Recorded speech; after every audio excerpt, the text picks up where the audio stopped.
Does it work? Yeah, it does. Amazing. 1, 2. Gosh. It works. I mean, it needs to work. You know, cash. It's lovely to be here. It's really fascinating for me to be talking to you about the new soundbar, because from my perspective, I create sound, and for me it's paramount importance that the sound that I create by touching the key is transmitted properly to the audience, and normally the stuff that I do is usually not amplified. So being here at KEF is important, because what you're trying to do is build an experience that is as real as it can be. So it's absolutely fascinating to be here and talk to Jack Oclee-Brown, about who's VP in technology, which is very fancy, about the new soundbar. So a few things that we need to talk about is we've got the listening room downstairs, so you can actually experience the soundbar yourself.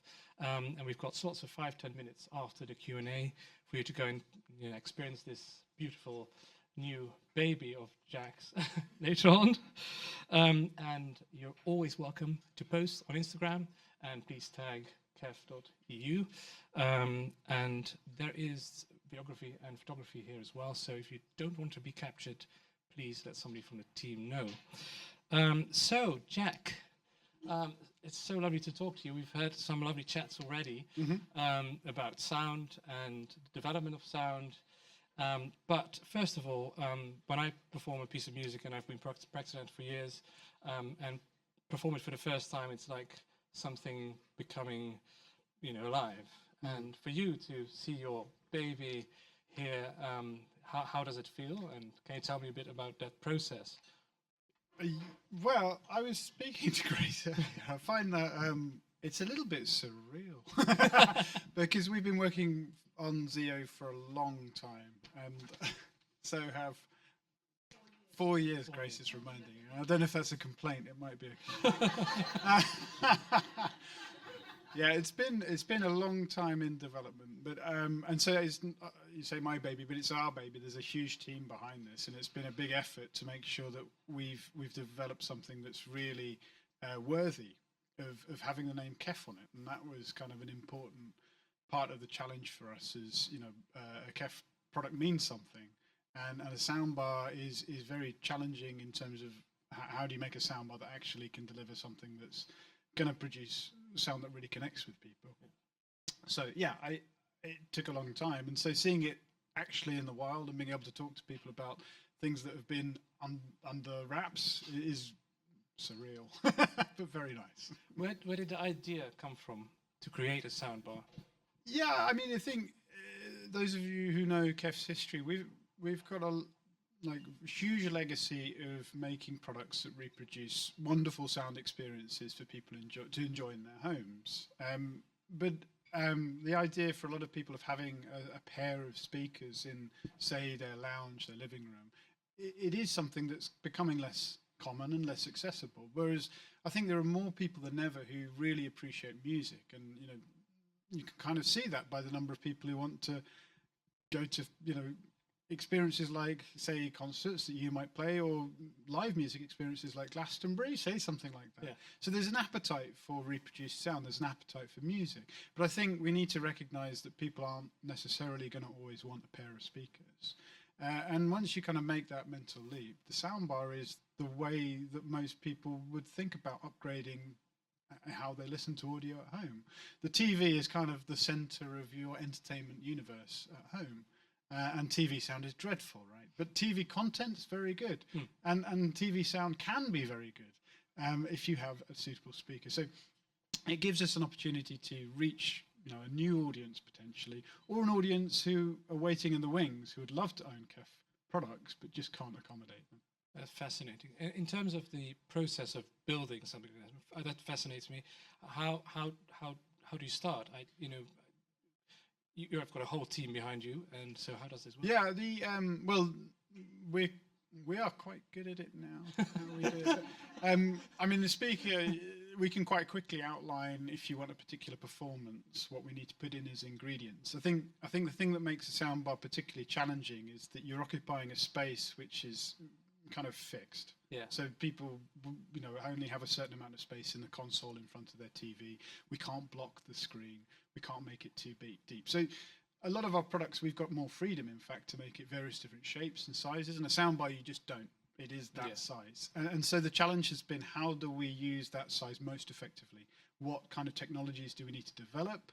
And how do we pack it all in there? That's really been, a kind of, in a way, a reversal of what we're normally doing. But in a way, interesting to have a new challenge. But so KEF is on the forefront of, acoustic translation of the sound, right? Mm-hmm. That's what KEF is known for. Yeah. And so obviously other brands will think about this, but why is this particular soundbar so essentially KEF? Yeah, I think to answer that, the other way to look at it is, why now? Why are we doing this now? And I'd say, and this kind of comes back to the 4 years that Grace mentioned, is because now we have the technology to do it justice, I would say. So a lot of soundbars will improve the sound from your TV, but that's still quite a long way from actually a really engaging and memorable musical experience or a film experience. A TV sound is dreadful, right? Soundbars kind of need to be there to make it even slightly palatable, but we're aiming way above that. Yes. And so we had to develop a lot of technology that would get us that bit further. And so that's been the kind of backbone of the development there. So it's now because we've now got the technology to make this really work. And there are some very cool things in there that make it, a level above what you'll be seeing from other manufacturers. We'll talk about the technicalities in a moment. I'm not very technical. I mean, I can press a key, but I do.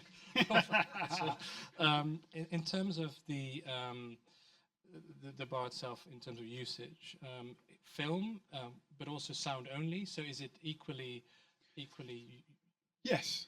I mean, music performance or speakers which can communicate with people musically, that's really our A game, right? That's what speakers like LS50, LS60, Blade, that's what they give to you. So KEF product has to do that, and it does that exceptionally well. But I think it is interesting, in terms of movie, but not just movie. I think streamed content, streamed series, the production of the scores of the soundtracks is exceptionally good. There's huge budgets in these things, and being able to have a soundbar which can replay those at high quality is a real benefit as well.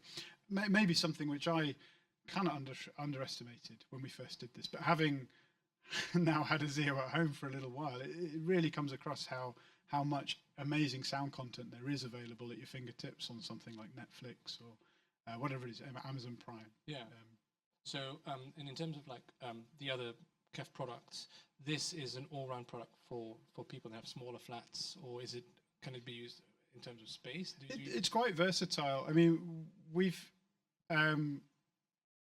one thing that we've been very conscious of is people don't necessarily need this because they've got a small living room. It might just be the way their living room's laid out, or that they just don't want freestanding speakers. So it works in a wide variety of spaces. One of the things that can really make it work in bigger spaces is that you can add on subwoofers and things to give you more scale and more bass. But yeah, it's very loud. It can play very loud. It can fill a room, and we'll have a demonstration of that later. I'm not worried about the loudness. So as a classical pianist, I'm just wondering about the depth of the sound. For me, that's very, very important. The way that I touch the keys and every joint can actually create a completely different sound. Just wondering, what sort of technology have you used in order to replicate that? Could you? I mean, we have a philosophy on how we go about designing a speaker in general, which is designed to kind of give. I mean, you have some, for example, a concert where you're focusing so much on performance and delivering something which really engages with your audience. And we want to try and take an experience like that and deliver it into somebody's home in a way that we give them a glimpse of what it's like to actually be there. I mean, the difficult thing for us as an engineering team is, how do you distill that down into components that we're going to make in a product? But as I say, we do have a very clear philosophy on how to do that. And it's involving quite technical things, but things that we can outline, like having a broad spectrum of sound, delivering a wide directivity of sound, having something which has got very wide dynamic range. So these are the essences of what we need to get into the soundbar, just like it would be as if we're trying to get them into a hi-fi speaker. But for the soundbar, we need to develop the technologies that allow us to do that. And the real difficulty is trying to deliver good bandwidth, wide dynamic range in the bass. Okay. And that's where we've spent a lot of time developing some very cool tech in the bass drivers. Okay. So I've got some. Yeah, please. So this is one of the kind of things that really enables the soundbar to sound great, which is this driver, which I will hand to you so I don't have to hold it. So yes. So there's 4 of these in the soundbar.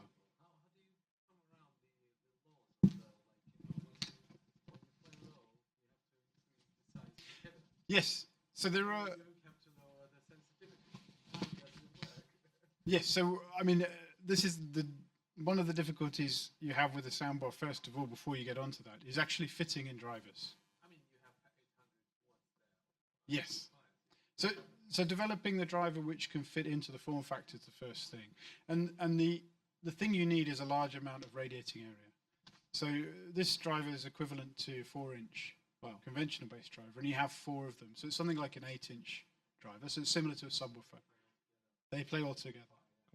And the other thing about that is to get low frequency extension, you need to use a lot of power, and you need to use a lot of power even when people are playing relatively modest volumes. Yes. And the danger you get then is that something that sounds like it has no dynamic range, something that sounds like it's struggling, because it's, even though you think you're playing quietly, it's actually having to work very hard.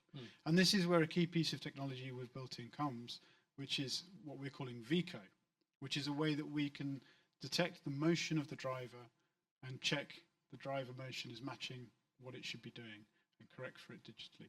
And that's a piece of tech which we've had in development for actually around about 6 years. And it's taken a lot of effort to get to this stage. And that's really one of the main tricks that makes it sound like the VCO, no, the XIO is not struggling when you're listening. Right. It sounds dynamic, it sounds like a much larger speaker. So this is the kind of underpinning of everything about the performance. And so in terms of the soundbar itself, what are the advantages of using a soundbar over stereo speakers? Well, one of the things is, I think, that there's a huge amount of content now available that is not recorded in stereo. I mean, stereo is still, I think, the most popular way to record music, and so XIO works very well with stereo content. But if you look at actually a majority of content that's produced for streaming services or for movies, they're in multi-channel. Right. And being able to decode that gives you actually quite a lot of additional benefits in terms of what you'll hear. There's a lot of nuance and a lot of detail in TV recordings, in music, in series that you get by having a decoder built in there. So having that's a big advantage. And as I said before, the kind of TV has become the center of everyone's entertainment in their home. Yeah. And having something that works with it is a big advantage. Yeah. You've mentioned Dolby Atmos before, I think. But it's here, so let's say yes. I have to ask it. Let's say if could you enlighten me? What does it mean, and how is it in Dolby Atmos. So XIO can decode various different formats, tens of formats. So surround sound, as we knew it, has moved on a lot since when it first was in cinemas, let's say 5.1 or something. But Atmos and DTS:X are quite different from what's been done before, because instead of having a soundtrack which is recorded onto specific speaker positions, what the content has is objects. So an audio object which is then given a position in space. And this actually gives quite a lot of extra information when you're replaying the sound that can be used to enhance the experience in the home. And it really makes a big difference for something like a soundbar, where you haven't got the kind of specified layout of speakers that you would have in a cinema. And it gives you another layer of performance. It's really very impressive and quite widely available now as well. So it doesn't matter where you sit. Is that what you were saying? No, it's not so much that. It's more that the recording can be adapted to the playback device much better than previous formats. But in terms of like the setup, it doesn't have to be like this. Yes, it doesn't have to have the speakers in fixed positions around you. And it is really adds another layer of engagement when you're listening to content which is Atmos or DTSX, I should say. And that last DTSX, yeah. Is that different formats? Okay. Great. And so we talked about the nuances it can produce.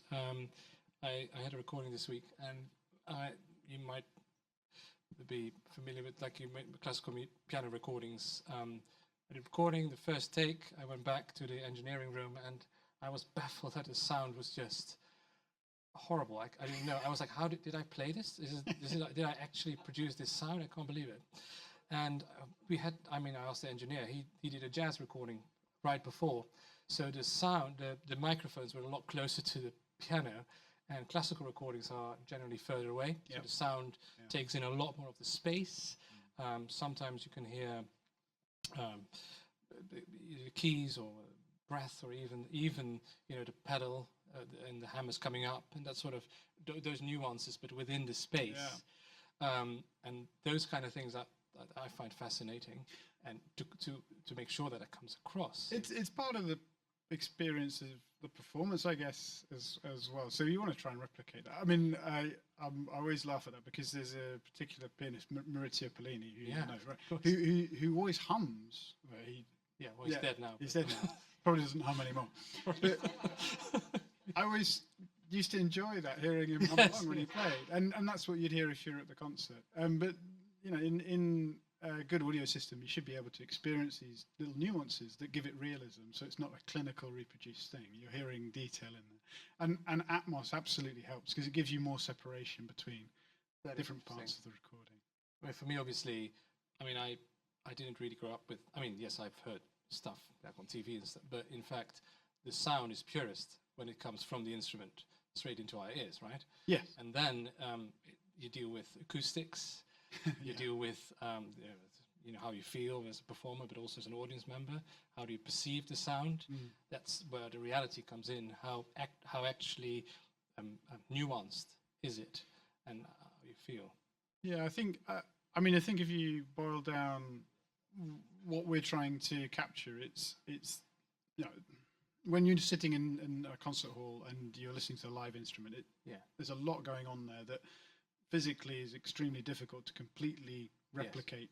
But I think the essence of it is getting a kind of enough of the experience that it really connects with you in a similar way to being in the audience. So it's not necessarily like a facsimile. It's something different from that.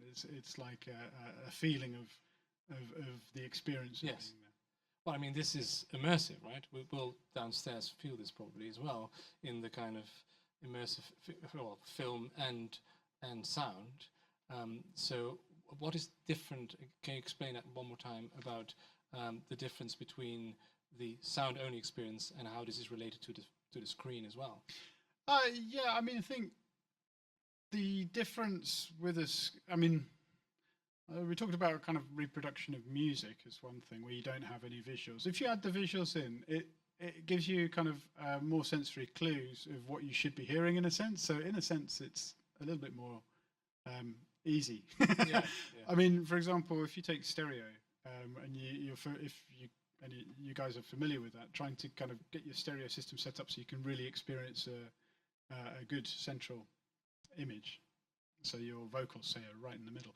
If you ever have 5 minutes, try this experiment. If you physically put an object in between your speakers, it gets a lot easier because you've got something visual to connect with the audio you're hearing. So AV has that advantage. And, when you have, say, something quite unbelievable happening in a film where you've got things flying all over, there's a certain amount of suggestion that goes on both sides, I think, in terms of the audio and the video. So, something that flies off screen and you hear the noise.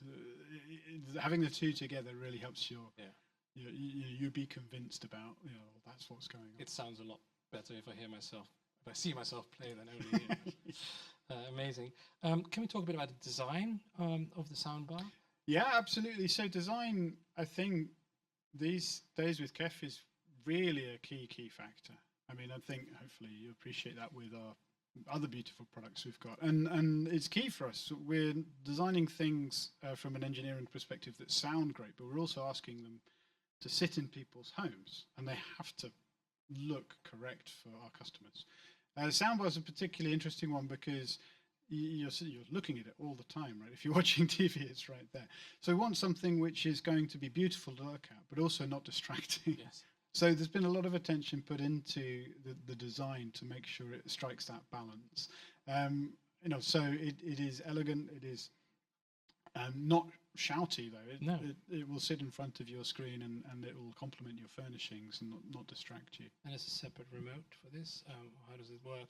Oh yes, so sorry. You can put this is placed in a kind of on-wall orientation, but the one you see downstairs is placed on a kind of desk mode. Okay. So it can work in either orientation. Amazing. Gosh. So how easy is it to set this up if you just were to receive it today? It should be extremely simple. So you just turn it on, plug it into your TV. It does have Wi-Fi streaming, so you need to get it onto your Wi-Fi network using our KEF Connect app. But that's all very, very straightforward. Amazing, great. I will probably get some hi-fi speakers, but you know, got some. we're way too big apparently for my flat. I've just heard today. Anyway, Kate, the name XIO, what does it come from? Can you tell us? There's been a lot of thought behind the name. So we have products in our history called the Muon and the Muon, slightly inspired by the Greek alphabet. And Z is a Greek letter, which if you look at the capital, it's got some symmetry top to bottom and a bar in the middle. And we really like the way that it has this top to bottom symmetry.